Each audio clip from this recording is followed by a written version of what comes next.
Perkenalkan, nama saya Lulu Mahfudatul Hasanah Dan saya Dewi Imala. Kami dari semester 3. Di sini kami akan sharing-sharing terkait mata kuliah usul fikih yang mana kita ambil referensi dari kitab Hasyiah ala Syarah Waraqat pada bab amar. Oke? Langsung aja masuk ke bab amar. Bismillahirrahmanirrahim. Wal amru istida'ul fi'li bil qawli mimman huwa dunahu ala sabilil wujub. Amar adalah tuntutan dilakukannya sebuah perbuatan dengan menggunakan ucapan dari orang yang lebih rendah secara wajib. Jadi tuntutan ini dilakukan pada seseorang yang derajatnya lebih tinggi kepada seseorang yang derajatnya lebih rendah. Nah, amar di sini juga membahas tentang bil qaul, tidak dengan bil fi'il. Jadi kalau misalnya istilah tuntutan yang dilakukan sejajar atau aku sama Dewi, itu namanya iltimas. Sedangkan jika tuntutan yang dilakukan dari seseorang yang derajatnya lebih rendah kepada seseorang yang derajatnya lebih tinggi, itu dinamakan dengan soal. Pemilahan tuntutan menjadi amar, istilah, atau soal adalah istilah khusus yang biasa digunakan oleh ahli balaghah, mantik, dan sebagainya. Sedangkan dalam versi usul fikih ini, setiap amar itu baik dari istilah maupun amar ataupun soal itu tetap dinamakan amar. Jadi nggak ada kayak istilah ataupun soal itu. Oh gitu ya Mbak, berarti ya. Menanggapi dari penjelasan Mbak Lulu tadi, bolehkah saya bertanya? Oh silakan. Ya, jadi ada pertanyaan gini Mbak. Apakah tingginya status orang yang menuntut dan lebih rendahnya status orang yang dituntut itu menjadi syarat mutlak dalam amar? Oh ya. Saya jawab ya. Ya. Jadi di sini ada dua istilah persyaratan amar, yaitu yang pertama uluwun dan istilah. Yang mana uluwun adalah lebih tingginya derajat penuntut dibandingkan orang yang dituntut. Hal ini seperti semacam contoh kayak Allah menuntut hambanya. Ini merupakan sifat dari mutakalim atau penuntut. Nah itu kan jadi derajatnya itu yang dituntut itu lebih tinggi. Derajatnya penuntut itu lebih tinggi daripada yang dituntut. Nah itu namanya uluwun. Nah selanjutnya ada istilah. Istilah itu tuntutan yang bernada tinggi, meskipun yang menuntut itu statusnya lebih rendah daripada yang dituntut. Contoh kayak orang fakir miskin bernada tinggi, dia menuntut orang kaya. Nah kayak gitu, itu bisa dinamakan dengan istilah. Oke. Hal ini juga merupakan sifat dari kalam atau tuntutan itu tadi. Oke, bisa diterima jawabannya. Nah, dari sini udah paham kan ya Mbak ya? Oke, sekarang kita lanjut ke sigotnya. Bismillahirrahmanirrahim. Wa sigotut dalatu alaihi if'al nahwu idrib wa akrim washrab. Nah, sigot yang menunjukkan amar adalah if'al. Contoh kayak idrib, terus akrim, ishrab. Nah, sigot ini ketika dimutlakan tetapi tanpa disertai qarinah diarahkan pada wajib, kecuali ada dalil yang mengarahkan sigot ini kepada sunnah atau ibahah.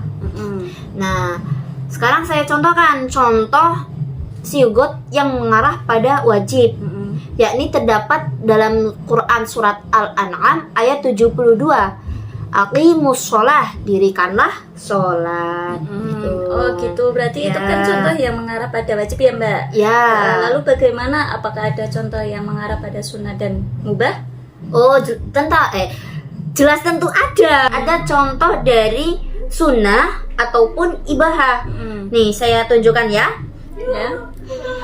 Mithalun nadbi fakatibuhum in alimtum fihim khairan. Quran surat An-Nur ayat 33 yang artinya, dan buatlah kontrak kitabah pada hamba-hamba itu jika kalian meyakini mereka mampu dan dapat dipercaya.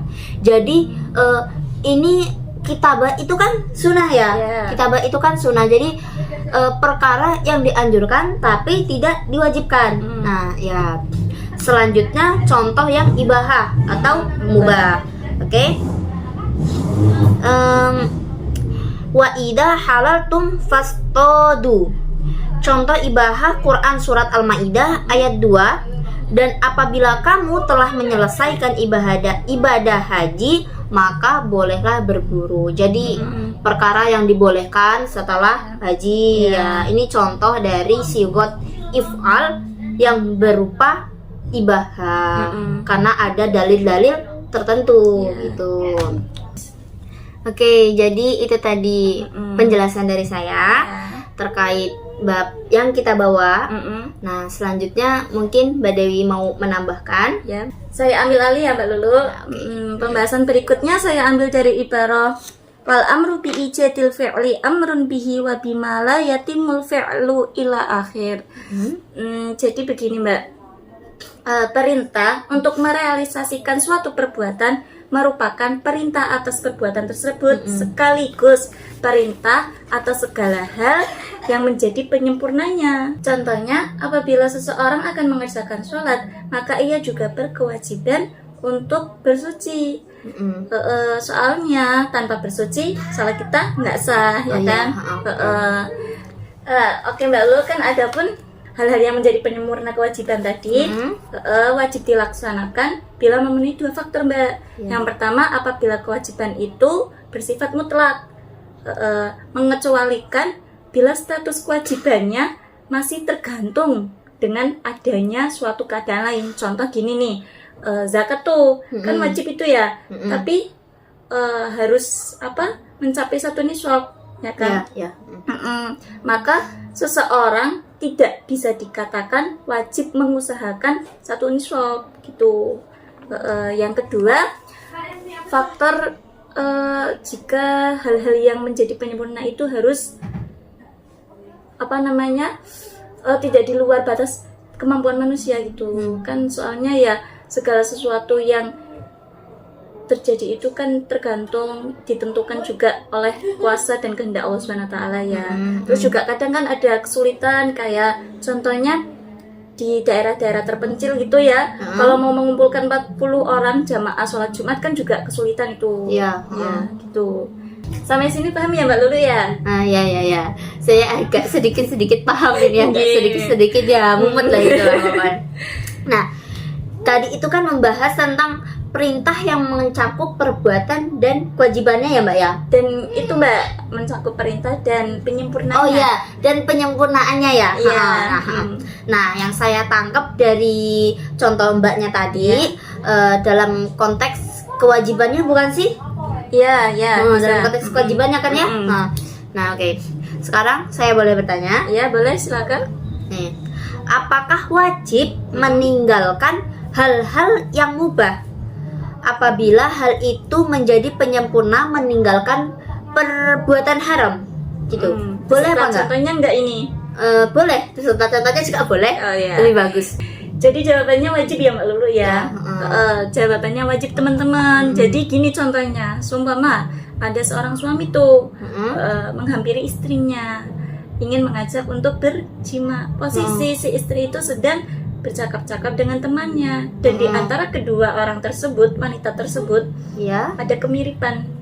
Mirip gitu? Iya, mirip.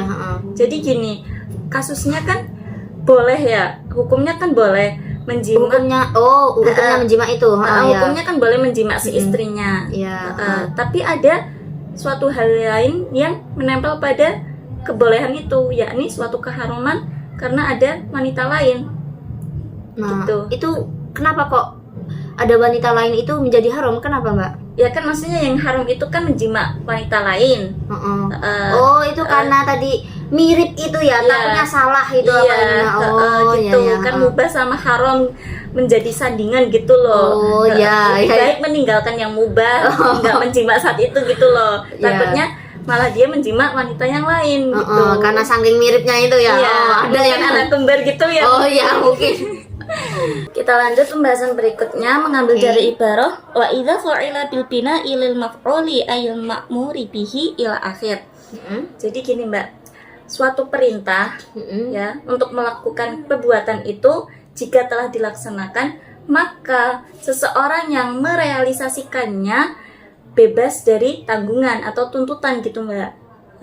Sedangkan perbuatan yang telah dilakukan itu dikategorikan sebagai ijza, yakni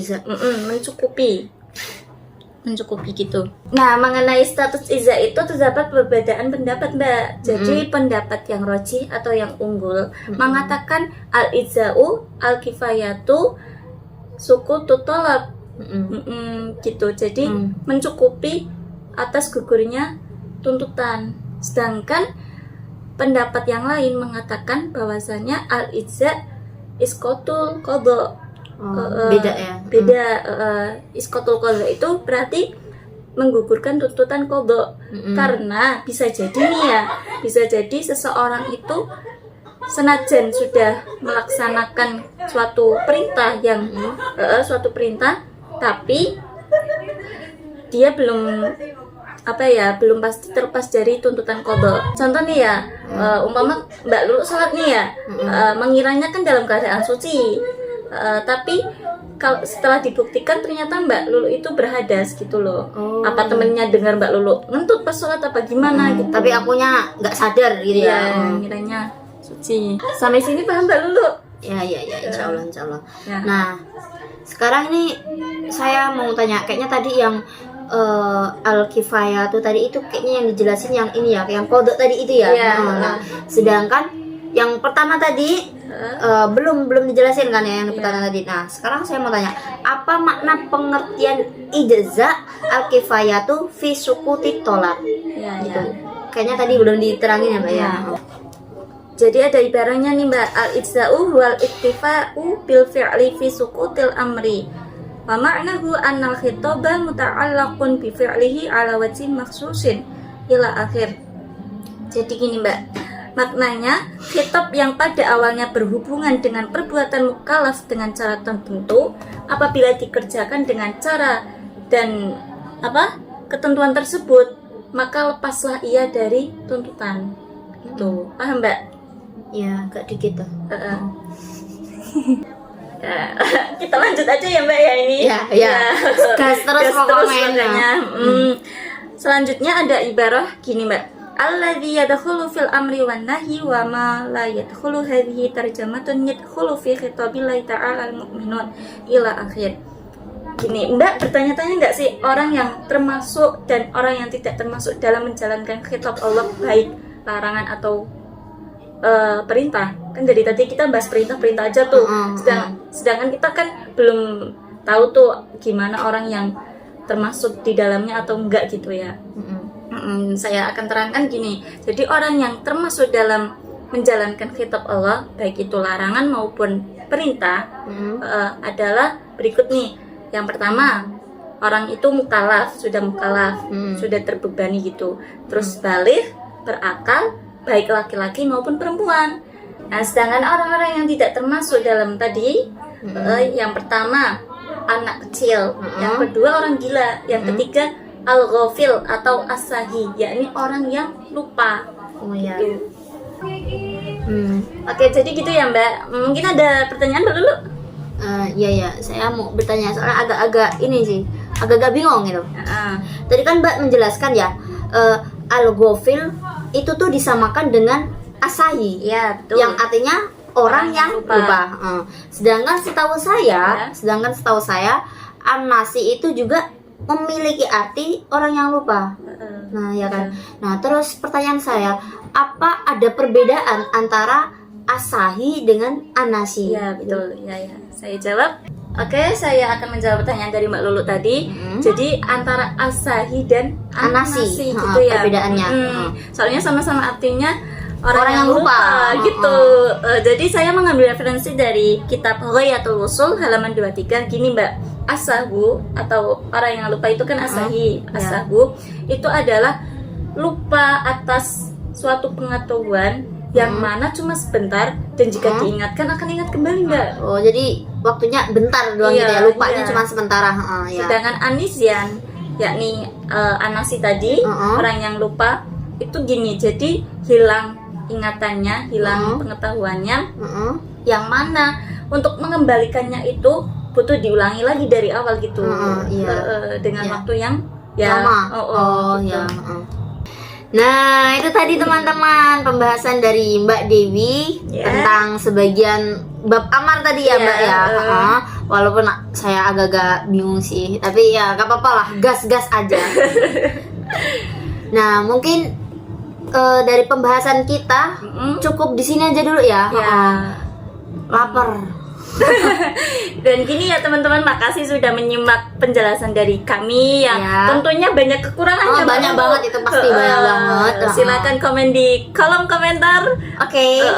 Jangan lupa like dan subscribe akun kami karena ya maklum kita ya tempatnya Nisyan wal Khoto, jadi yes, butuh banget komentar dari kalian ya guys untuk menambah semangat kita untuk belajar. Ya. Oke. Pasti itu pasti.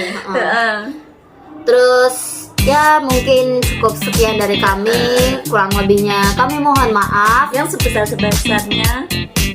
Assalamualaikum warahmatullahi wabarakatuh. Dadah.